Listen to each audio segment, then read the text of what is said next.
আজই ডাউনলোড করুন আর এনজয় করুন আপনার পছন্দের শো। এই ভুবনপুরে সব বাসিন্দাদের নামে একটা করে ফর্ম সংকল্প করা থাকে। তাহলে আমার ফর্মটা আমাকে দিন, আমি লড়বো এই ভোটে।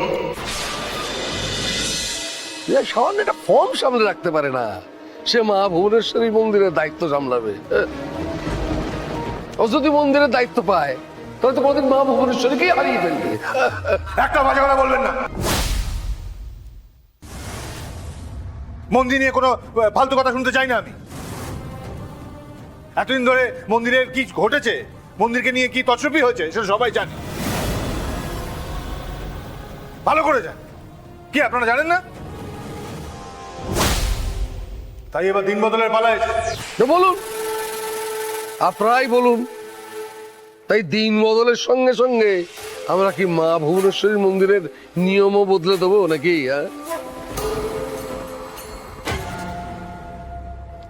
দেখুন দেখুন, আমি বলছি যে কোনো ভালো কাজের জন্য, কোনো শুভ কাজের জন্য যদি নিয়ম বদলাতে হয়, সে নিয়ম বদলাতে হবে বই কি। আচ্ছা, এই নিয়ম কি বদলানো যায় না?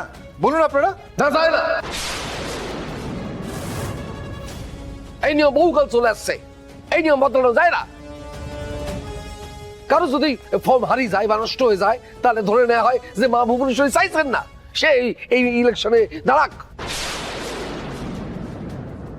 সোম, দেখ বাবা, ভুবনপুরের প্রত্যেকটা বাসিন্দার নামে সংকল্প করেই একটা করে ফর্ম রাখা হয়। এখন অন্যজনের ফর্ম তো তোকে দেওয়া যায় না। তার মানে আপনারা কি চান? কি চান আপনারা? আপনারা চান না যে আমি এই মন্দিরের দায়িত্ব নিই? আমাদের চাওয়া আর কি আসে যায়, আমরা তো শুধু নিয়মের পালনটুকু করি মাত্র। মানে আমি বলি কি, মানে সামনের বছর তো আবার ভোট হবেই, তখন দাঁড়াসক্ষণ। এবছর আমাদের হাত পা বাঁধা। আরো একটা বছর তোমার এই বন্দিনী জীবন কাটাতে হবে মা। আর আর তোমার ছেলে হয়ে আমি খোলা আবার শ্বাস নেব। আরো একটা বছর তুমি বিচার না পেয়ে চোখের জল ফেলবে, আর আমি তো দাঁড়িয়ে দাঁড়িয়ে দেখবো। 12টা বাজতে তো 5 মিনিট বাকি আছে, তো ফর্ম জমা দেওয়ার সময় তো প্রায় শেষের দিকে। তা আপনাদের মধ্যে কেউ আছেন নাকি এখন নমিনেশন জমা দিতে চান, আমার বিরুদ্ধে দাঁড়াতে চান? আছেন নাকি কেউ? আছেন? আছেন? আমি বলছি কি, আপনারা একটু শুনুন আমার কথাটা, মন দিয়ে শুনুন। আপনাদের মধ্যে যে কেউ যে নিজেকে যোগ্য মনে করে দাঁড়ান না, এই ভোটে দাঁড়ান। আমি থাকবো আপনার পাশে, সবসময় থাকবো। কে দাঁড়াবেন বলুন?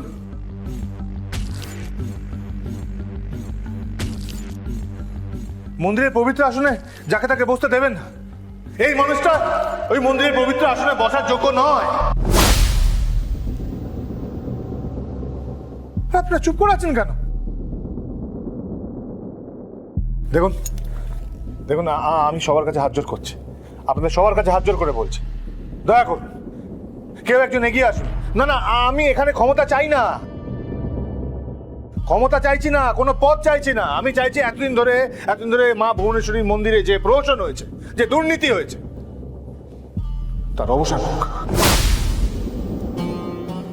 কেউ একজন এগিয়ে আসুন, আসুন একজন, কেউ এগিয়ে, হাত জোর করে বলছি। কেউ সবাই চুপ কেন? কেউ এগিয়ে আসছেন না কেন? কেউ আসবে না রে, কেউ আসবে না। তোর মতে দু একখান ভুই ফোর আগাছা ছাড়া কেউ আমার বিরুদ্ধে দাঁড়ানোর সাহস দেখাবে না।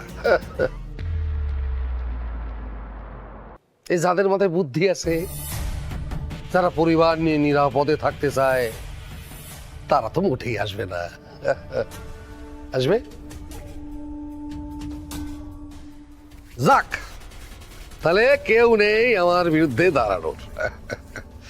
তাহলে এই বছরের মন্দির কমিটির চেয়ারম্যানের নির্বাচনে আমি যারা কয় বিনা প্রতিদ্বন্দ্বিতায় নির্বাচিত হলাম। নাকি আছেন কেউ?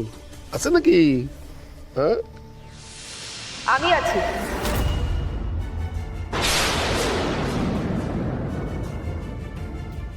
কি পারু? তুই আরু, তুমি?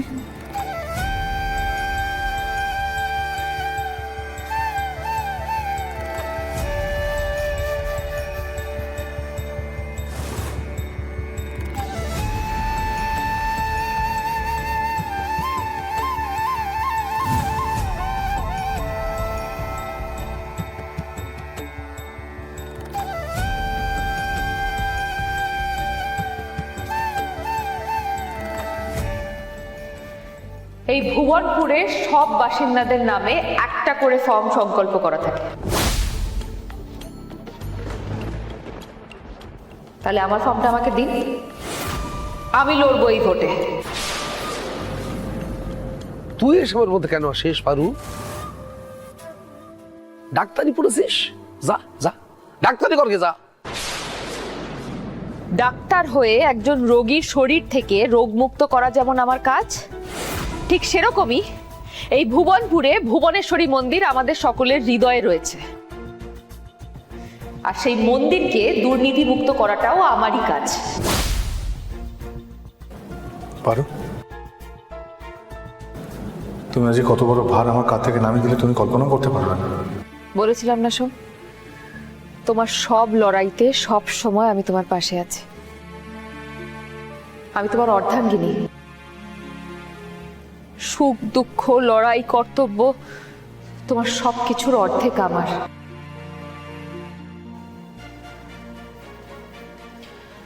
ফর্মটা দিন।